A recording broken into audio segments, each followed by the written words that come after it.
Selamat sore, selamat hari Sabat.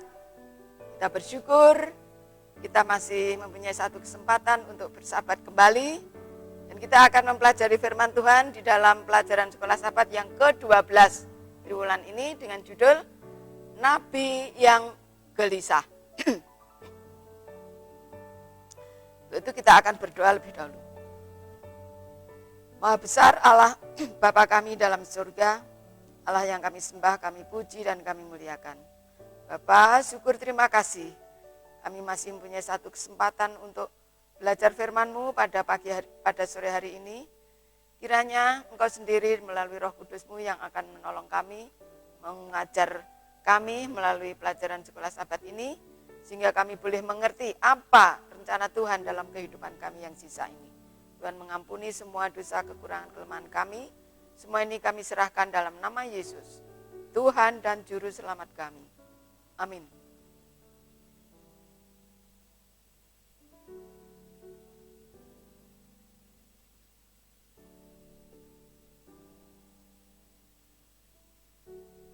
Pekan ini, mari kita lihat Yunus dan apa yang bisa kita pelajari dari kegelisahannya dan kurangnya kedamaian hatinya. Yunus terbeban ketika Tuhan menyuruh pergi ke Niniwe, sehingga menolak dan lari dari perintah Tuhan. Apa yang menjadi alasan dia tidak mau pergi? Niniwe adalah kota bagian dari Asyur. Asyur adalah kota yang paling keji di Timur Tengah. Kekejamannya terkenal di seluruh lembah Mediterania. Strategi Allah untuk menyelamatkan manusia yang hilang kadang terlihat aneh. Dalam pikiran Yunus, betapa tidak mungkinnya kota yang penduduknya sangat jahat, Tuhan akan menyelamatkan. Rasanya Yunus tidak mau melihat keadaan kota yang jahat itu diselamatkan. Makanya dia lari dari tugas itu. Yunus lari dengan maksud akan menenangkan diri, istirahat dari masalah itu. Namun, Tuhan punya rencana lain. Tuhan tidak akan menyelamatkan Niniwe saja, tetapi juga akan menyelamatkan Yunus dari kesalahannya. Ketika berada di perut ikan, dia merasa menurut dia istirahat menurut jalannya sendiri. Di situ dia menyadari betapa dia memerlukan Tuhan dan bertobat. Setelah Tuhan mengeluarkan dia dari perut ikan, maka dia mau berjalan menuju Niniwe dan berkhotbah secara cepat, singkat, dan jelas. Sementara Yunus berkhotbah, Roh Kudus bekerja di dalam hati orang-orang Niniwe beserta dengan pemimpinnya juga. Sementara orang-orang Niniwe tidak menyadari keperluan mereka buat orang Israel, namun mereka menyadari bahwa semua hanya karena belas kasihan Tuhan, dan mereka bersandar pada Tuhan dan bertobat. Allah tetap mengasihi Yunus dan menuntunnya, menyelamatkan. Kita bisa membaca di dalam Alfa Omega, jilid 3 halaman 222. Ketika Yunus mengetahui rencana Allah menyelamatkan kota itu, walaupun kota itu jahat, tetapi telah dituntun untuk bertobat dengan memakai kain kabung dan abu, maka seharusnya dialah yang pertama-tama bersuka oleh sebab rahmat Allah yang ajaib. Tetapi sebaliknya, ia membiarkan pikirannya membayangkan kemungkinan bahwa ia akan dianggap sebagai seorang nabi palsu. Merasa cemburu demi nama baiknya, ia kehilangan pandangan terhadap nilai jiwa lebih besar yang tidak terbatas yang berada di kota yang jahat itu. Kesabaran Allah dengan nabinya sangat mencengangkan. Dia tampaknya berniat menggunakan Yunus, dan ketika Yunus melarikan diri, Tuhan mengirim badai dan ikan untuk membawa si pelarian itu kembali. Dan bahkan sekarang, lagi-lagi ketika Yunus sedang bertolak belakang, Allah berusaha untuk bermusyawarah dengan Yunus dan sikapnya yang buruk. Berkatalah Allah kepadanya, layakkah engkau marah? Nah, inilah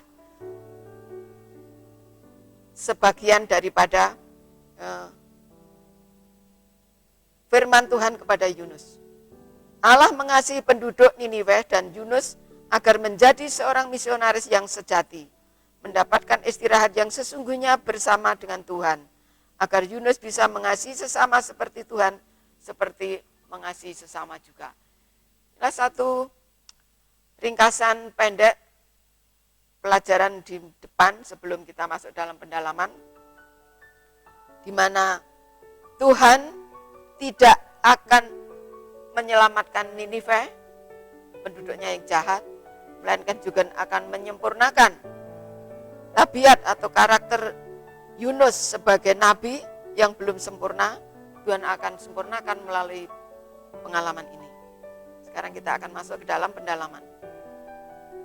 Dengan pekerjaan yang diberikan kepadanya, Yunus telah diberi kepercayaan untuk memikul tanggung jawab yang berat. Namun, ia yang menyuruh pergi sanggup menolong hambanya dan mengaruniakan sukses kepadanya. Sekiranya nabi itu menurut dengan tidak ragu-ragu, ia mungkin diselamatkan dari banyak pengalaman pahit dan akan mendapat berkat yang limpah. Namun pada saat Yunus putus asa, Tuhan tidak meninggalkannya. Melalui rentetan kesulitan dan jaminan yang luar biasa, keyakinan nabi itu pada Allah dan pada kuasanya yang tidak terbatas untuk menyelamatkan, dihidupkan kembali. Alfa Omega jilid 3 halaman 218. Ribuan orang dapat dicapai dengan cara yang paling sederhana dan bersahaja.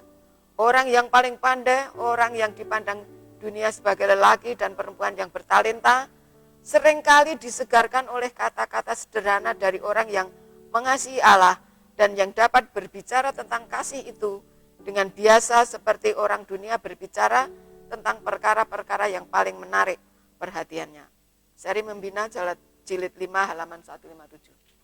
Satu pelajaran melalui Nabi Yunus yang melarikan diri ini menjadi pelajaran bagi kita semua.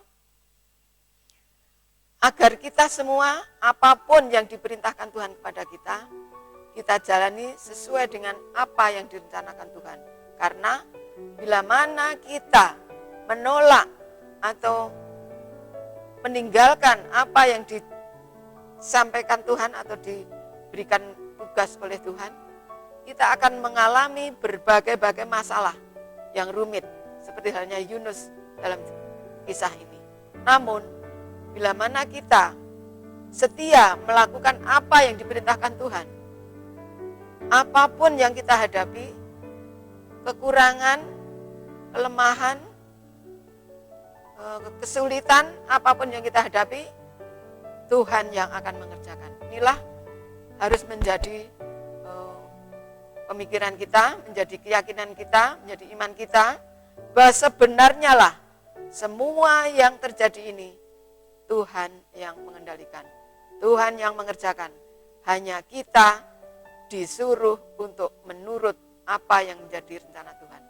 Inilah satu pelajaran yang sederhana yang boleh kita renungkan, menjadi satu contoh dalam kehidupan kita sehari-hari, supaya kita tidak gampang lari daripada tugas yang diberikan kepada kita, melainkan kita harus senantiasa menurut apa yang difirmankan Tuhan.